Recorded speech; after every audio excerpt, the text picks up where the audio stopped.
todos. Estamos aqui na Rede Blitz, diretamente da Avenida Paulista, no programa Nasce e Cresce, com um convidado super especial. Eu tenho assim enorme prazer em receber, é o professor Jadir Mauro Galvão.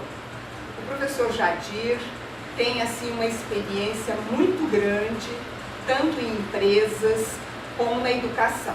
Eu vou apresentar rapidamente, viu, professor, o seu currículo, que é extenso. Então, ele tem 36 anos de atuação em grandes empresas, tanto nacionais como internacionais. Entre elas, Companhia Vidraria Santa Marina, o Estado de São Paulo. O Estado de São Paulo, o jornal, não é? Isso. O Estadão, não é isso? Suzano de Papel e Celulose, Ericsson, Pirelli, Alcan, Bradesco, Itaú, Santander, Unibanco, puxa, professor, socorreu bancos, hein? Serasa, empresas de seguros, empresas de cartão de crédito, entre outras, né, professor? Ele é graduado em Filosofia e tem também um mestrado em Filosofia pela PUC de São Paulo. É Master Practitioner em PNL, que é a Programação Neurolinguística, que eu gosto muito, viu, professor? Coach de vida e executivos. Ele é escritor, hoje nós vamos comentar sobre o livro dele, também colaborador da revista Filosofia, Ciência e Vida, consultor de empresas e também, assiduamente, professor universitário, que aí não tem jeito, né, professor? Não tem que estar nas aulas. Muito boa tarde, prazer em tê-lo aqui. Boa tarde, o prazer é efetivamente todo meu, né, de estar sendo recebido, aliás, muito bem recebido pela professora Vânia. Obrigada. E um grande abraço para os ouvintes que estão aqui acompanhando a gente. Espero que vocês gostem um pouquinho do nosso bate-papo aqui com vocês na Rede Blitz. Ok.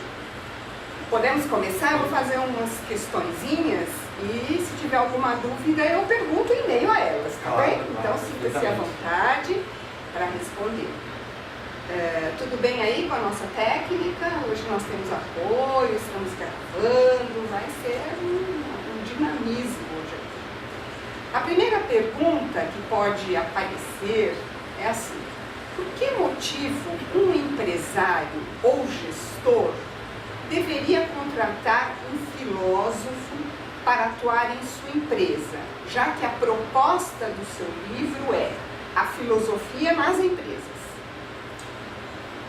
No primeiro momento, professora e ouvintes, o próprio empresário ou um gestor de uma grande empresa fatalmente não teria resposta para essa pergunta.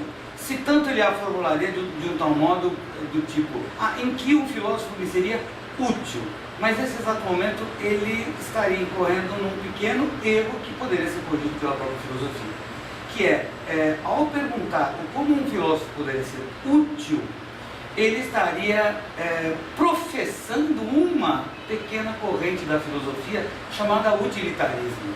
Talvez ele não conheça essa corrente filosófica e talvez ele não saiba o quanto ele está comprometido, porque ele foi doutrinado ao longo da sua vida, na sociedade, pelos próprios pais que nasceram e cresceram dentro de um ambiente pragmático, utilitarista. Então, às vezes, a gente nem se dá conta de que o nosso estilo de pensamento e as nossas demandas, que parecem naturalmente pensamentos nossos, são frutos de uma corrente filosófica que nasceu e cresceu e prosperou, talvez menos pelo vigor da sua importância e mais por condições históricas, características que fizeram ela prosperar. De um determinado modo, o motivo para contratar um filósofo, essa é uma pergunta que não tem que ser respondida pelo empresário. Ele não sabe, até certo ponto, que vantagens ele poderia ter ao contratar um filósofo. É preciso que o próprio filósofo se coloque como sendo uma opção interessante para a empresa. Então, eu acho que é preciso que o próprio filósofo e a própria filosofia tenham um projeto pessoal de atuação para as empresas. Então, é importante que você comece a desbravar esse campo que, na verdade, sempre foi um ambiente muito refratário, ou seja, empresas de um lado, filosofia do outro, onde empresas não se interessam por filósofos e filósofos não se interessam por empresas, e de repente ninguém se conversa e ninguém se beneficia mutuamente. Eu acho que um pode se beneficiar do outro e muito. Muito interessante, viu, professor, essa aproximação. Realmente faz refletir, como propõe a filosofia, não é? Sim, sim. Vou perguntar fazer uma segunda questão. Em que pontos da administração o filósofo teria melhor desempenho e poderia ter uma atuação assim muito interessante dentro de uma corporação? Se a gente pensar pelo ponto de vista, primeiramente, pelo ponto de vista do empresário, eu acho que o filósofo seria bastante interessante na medida em que você pudesse divulgar a cultura da empresa para o seu chão de fábrica, se esse for o caso, para os seus funcionários de menor patente, por assim dizer. Então, para você divulgar, para você reforçar e fazer um trabalho de motivação, fazer um trabalho de estruturação da visão e da missão da empresa, isso poderia ser bem interessante, talvez, do ponto de vista do empresário. Todavia, eu acho que o papel do filósofo não se restringe a isso. Ele pode atuar desde dos pés à cabeça da empresa, orientando, por exemplo, o empresário em dinâmicas da vida que a empresa está inserida, e que de repente a empresa, buscando um lucro imediato, está se entrando numa senda, num caminho que pode se tornar complicado mais para frente. E com uma visão imediatista, talvez você não tenha isso. Com uma visão muito mais focada, porque a questão do foco ela é muito importante na empresa. Você fala, não, temos que ter foco para ter sucesso. O problema é que muitas vezes esse foco de observação em apenas um único ponto, que pode ser interessante, que talvez tenha oferecido para muitas empresas bastante sucesso e bastante lucro, pode ser que esteja, no segundo momento, conduzindo essa pessoa para um abismo, para uma falência, sem que ela esteja percebendo. Então o filósofo tem essa capacidade de uma observação mais ampla, de ver quais são as ciladas que talvez, com aquela conduta daquela empresa, ela pode estar incorrendo, ou seja, ela pode estar caminhando lucrativamente para um crescimento estrondoso, contudo, no passo seguinte ela pode, sem sombra de dúvida, ter um declínio muito ruim, a ponto de chegar até uma falência. Eu vou contar até de um caso que aconteceu comigo numa dessas empresas que eu trabalhei, já tendo um pouco de conhecimento de programação neurolinguística e um pouco de conhecimento de filosofia. Quando eu vi descrito visão e missão da empresa, eu li, reli, eram totens metálicos, maravilhosamente escritos e descritos. Contudo, o conteúdo da visão e da missão da empresa, eu acabei por não acreditar naquilo que estava escrito. E naquele momento eu cheguei e comentei com algumas pessoas mais próximas que eu conhecia, falava, olha, diante dessa visão e dessa missão da empresa, eu não apostaria nessa empresa que ela duraria por mais de 10 anos. Isso já faz 10 anos. E hoje em dia realmente a empresa, não que ela tenha efetivamente deixado de existir, mas hoje em dia ela é um pequeno departamento de uma empresa coligada. Então ela simplesmente naufragou, atingindo o seu objetivo. Ela não fracassou em atingir o seu objetivo, mas atingindo o objetivo, que era a visão e a missão da empresa, isso provocou com que ela cavasse um buraco e se enfiasse dentro e tampasse o buraco. Ou seja, ela foi rumo ao seu fim.